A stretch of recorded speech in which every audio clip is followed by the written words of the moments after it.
I'd like to know if anyone actually used these cameras back in the day professionally, maybe wedding photography or events, or you know, working for the local press agency or something like that. I'd be interested to know. Let me know in the comments if any of you guys used anything like this, or what did you use back then, if anyone's was shooting in the 60s that are following me on the channel. I'd love to know, and I'm sure others would as well.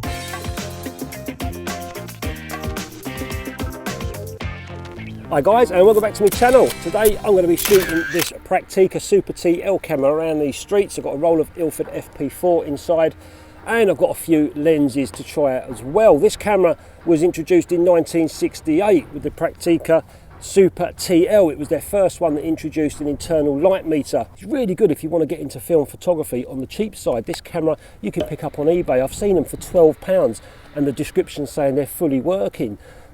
You know, and some of them are £20, £30. I saw one for over £100. I think that guy's chancing his arm a little bit. But looking at this camera, I love these old cameras. No matter what cameras I've got, I do love getting old cameras like this. But it got me thinking back to the 1960s. What sort of cameras did the professional use? What sort of 35mm cameras did the professionals use back then?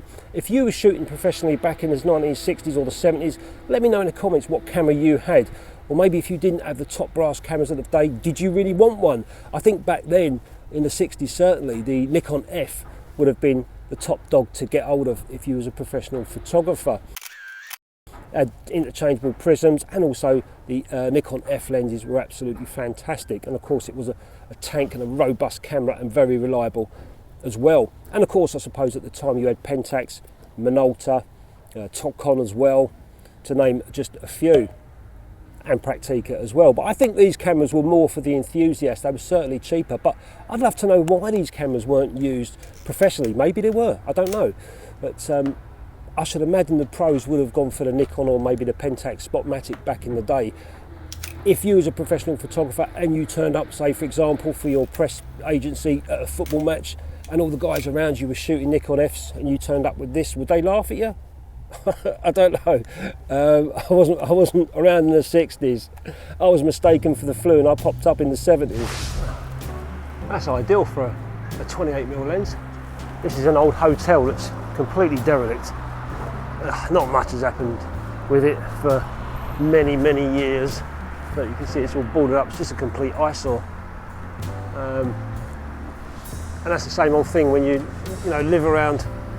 You see this all the time. It doesn't really become much fascinating, but maybe some of you guys might find it fascinating, I don't know. I'm going to get a picture of it though. And I don't think I've looked up and taken that shot before there. Let's get it in. Look at the old sign, the Royal York Hotel. So whoever owns it has obviously just left it to rot. Maybe some sort of planning permission argument, I don't know. We'll get a shot anyway. It's an unusual shot, really looking up at it. Nice sky up there. An orange filter would have done this quite proud, but I don't know. I just took one a minute ago with the railings in the view, so you could see that it's kind of in the process of being worked on. There's a couple of nice shots I'd like to get.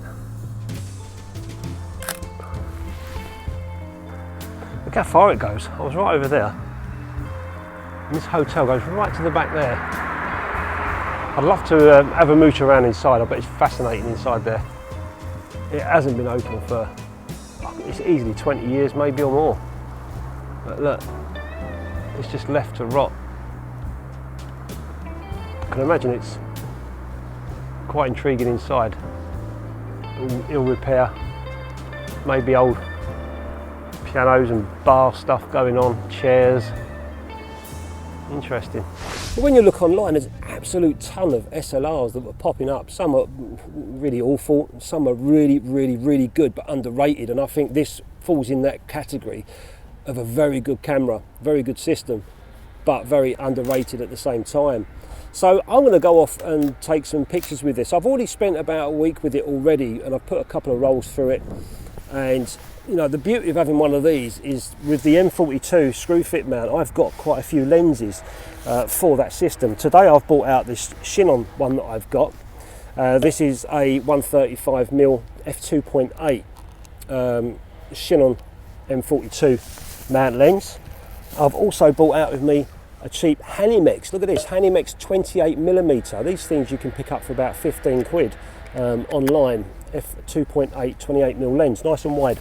I've got on there a 50mm Pentax Takuma lens, and of course recently I got sent the TT Artisan f1.5 75mm lens, the swirly bokeh lens that I absolutely love. So I'm going to be using that as well. So I've got a few lenses to shoot. The light meter in this camera doesn't work. I've put a battery in there, a 1.5 volt battery, and that's probably not the best idea because these batteries were meant to be 1.3 volts. So maybe the 1.5 is playing around with the meter a little bit, but that doesn't matter. I'm shooting Ilford FP4. It's nice and bright sunny day, so I should easily get around with 1/25 of a second, f11, f15, whatever I fancy, and get acceptable negatives for printing or scanning. But just in case, I've brought out a little pocket light meter as well. Yeah, it does feel tricky to hold, I'm not going to lie.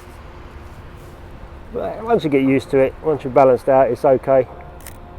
I don't know how much these cameras were back in the days, but I should imagine they were attractive because they were cheaper. They would have been attractive to the enthusiast or the hobbyist photographer.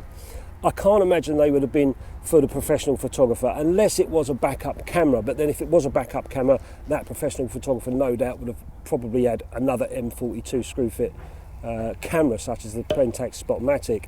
So if the light meter was working on this camera, I could choose speeds of 6 ISO all the way to 1600 ISO. So you've got quite a wide variety there. And also the shutter speeds are 1 second to 1/500th of a second. So it's not too generous on the shutter speeds. You've got 1/500th of a second. Most of these SLRs were 1,000th at least, but you'd only need that for football matches or something, you know, where you really needed some speed to freeze the action. This is ample enough for any sort of street photography, and it's robust, it's proper hard and heavy as well. It's like you can feel it, it is proper quality, the whole lot, all metal construction.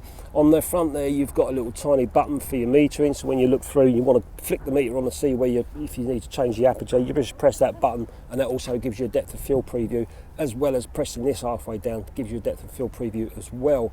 I have noticed that the exposure button there, the fire button, that is a little bit delicate. I've advanced that quite a few times as I'm walking along, accidentally pressed it and it's gone off.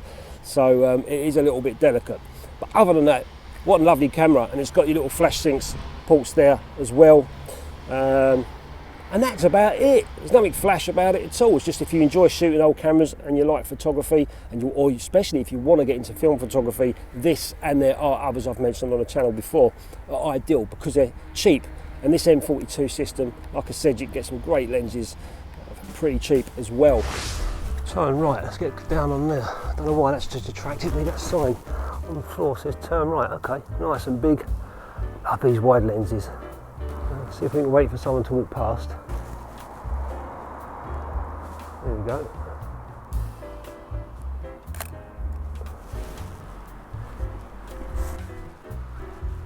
This is a good building, look. Also this time of year we've got our autumn leaves all over the floor, which is quite nice sometimes. It's this whole building's pretty cool. This is an old town hall of some sorts. Look at these old lampposts, look. They just don't make them like this anymore. Look at that. The detail in it. They just don't make them like that no more. Just walking through here. I've been here before a couple of times and taken photographs, but depends what you know what mood you're in. Do you want photographs of old doors, rustic stuff, brickwork? Like all these old windows. They look nice, but you need something in there. I think a cat on the windowsill, or maybe I don't know, strange person walking past. Or I always find that the back streets are always left untouched, and the front is always the front where people expect it to look nice, you know. But look at the state of this place. This is proper rundown. This is more rundown than last time I came here. But I've got all this before in the past, so there's nothing new there that I haven't got already. But yeah, when you see these big buildings from the front, they often look quite presentable. But when you come around the back, where nothing matters, that's where the good photographs are. I'm just looking up there. I've shot this before, but I'm just thinking, is there something that I haven't got? Maybe something I might see this time with a fresh mind on it. So you can look around here all you want. Then you've got to think to yourself, well, why am I taking the photograph? What's the purpose? Who am I taking the photograph for? Is it, you know, for nostalgic reasons? Does this place mean anything to me? Do I feel like this, you know, it'd be great if there was a cat or something or a rat sitting there, but there's nothing. Some old air conditioning units that probably don't work. The only thing I found with this camera is it is a little bit awkward to hold. With the fire button sitting there, you can see my fingers already. I like to hold it about there, but I've got that depth of field preview I keep pressing as I'm trying to focus in. I have to kind of balance my finger on the edge there and get my shot. It is a little bit tricky to hold, I found. So, you know, I don't know, there was a bit of there's quite a few cameras like this. I find them a bit of a strange design. Why they didn't have the shutter button on the top? That's much easier than there, I find, but horses for courses, you know, it's just a case of getting used to something. Hello, this is Pebbles the cat. I came up here the other day, I've already showed you the photograph I took the other day of her, and just walking through it, and she was sitting perfectly on a little ledge. And as I went to take a picture, she decided to befriend me, which meant I couldn't get a picture. Every time I went to get a picture, she kept coming over to me. Look how friendly she is, really old as well, isn't she, girl? So I thought I'd come up today and try and get a photograph of her. And she's doing exactly the same again. I managed to get a few in the bag though. Use the TT Artisan lens and also the 135 as well. So we'll see how they come out. Right, I've got to go. Yeah, I'll see you later. You're probably wondering why I'm back out again or why it's gone grey. It's the next day. I ran out of time really yesterday, so I've come back out today to shoot the rest of the roll. And at the moment I've got the 135 lens sitting on here. This one ain't so bad, but because of the length, the focal length of it, I was shooting that cat then at 1/60th of a second f4. So whereas yesterday I had a nice sunny bright day, today is not sunny and bright, which means I'm going to get totally different contrast in the photographs. Yesterday, nice harsh shadows, good light. Today, it's all going to be flat and dull. So I've also had to change my metering a little bit. So most of my shots are going to be coming out at sort of 5.6 f4, 1/60th of a second, which isn't ideal for this 135 lens, but let's see what we can find. And I'm in a different area as well. So I might get a wide shot, use a 28mm, get real low down on these leading lines here for me. Maybe get this brick wall in as well, a little bit. Oh, and he fell over. A little bit something like that. First, I've got to get this lens off the camera. This is why I like these back streets. Look at these old houses with the chimney pots and stuff like that. On the front, it looks completely different, but coming around the back, you can get some nice photos. I've done a lot of this before in the past. There's not really much here that I want. I'm looking for something different for myself today. I'm looking at all these leaves on the floor. All the leaves are coming off the trees now. This is the main road. Pretty safe to take a photograph on. All these leaves on top of this hedgerow here, look.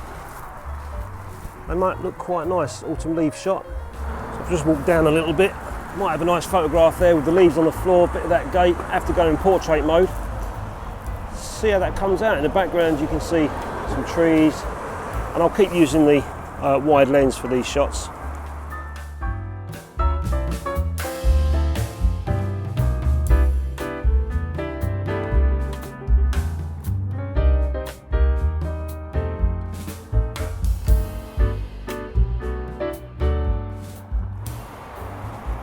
For some reason I've been attracted to this. Leaves in this old rusty fence. If I can sort of get some sort of shot like that maybe.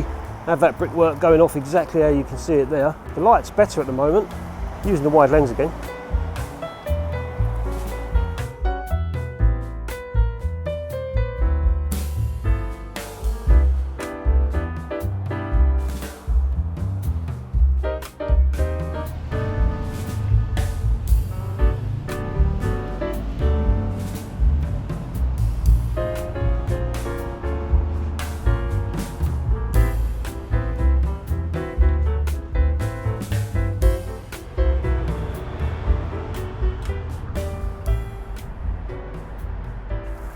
Look at this old lamppost, right? Proper rusty, proper old. And it's so old, that big old tree has wrapped itself around it. Look at that, this might be a nice photograph. Flint wall, an old flint wall and bags of leaves down there as well. To get a shot of that, a little bit of ivy. I think that might make something interesting. You can shoot from over there. So behind me there in that shop is Emma's coffee shop. You might have seen her on the channel before, you long-term subscribers. A few years ago I did some portraits with her in her coffee shop. So I've just walked past. I don't know how many shots I've got left because the counter window, the frame counter window on the camera don't work. So I don't know what I've got left in there. I don't know what I've got left in the camera. So I'm going to do a couple of portraits here with Emma with each lens and see how it comes out. In her not busy time, at least. She's got a customer in there at the moment. So I finished my shoot. I'm back in the car ready to get back and develop the film. I haven't seen any of the negatives obviously yet. I've yet to develop it, but I was quite happy with the photographs that I took with Emma. She's always a good subject to take photographs of. Very pretty girl, very quirky. And on those photographs I used the TT Artisan, the 75mm lens, and I shot that at 2.8. I felt like it was a little bit shady, but now looking back I feel like I think I might have overexposed them, but I've always said you can overexpose film and you can always get information back out of it. Depends how much you've overexposed. And then I shot a portrait with her with the 135 and also the 28mm lens as well. And the thing with the 28mm and portrait, sometimes it's not the most flattering because it is quite a wide lens, but I got quite close to her, had the rest of the street running off in the background. So I hope that they've come out all right. And with the 135 as well, that's quite a long lens to be shooting handheld at 1/60th of a second. So hopefully they come out all right as well.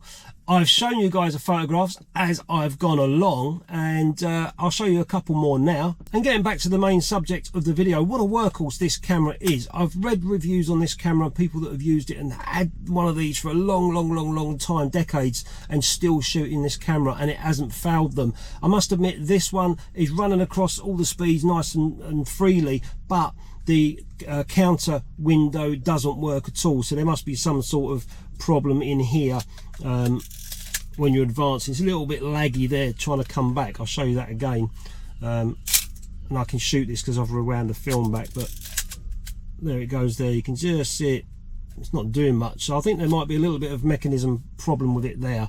And the light meter, does it work?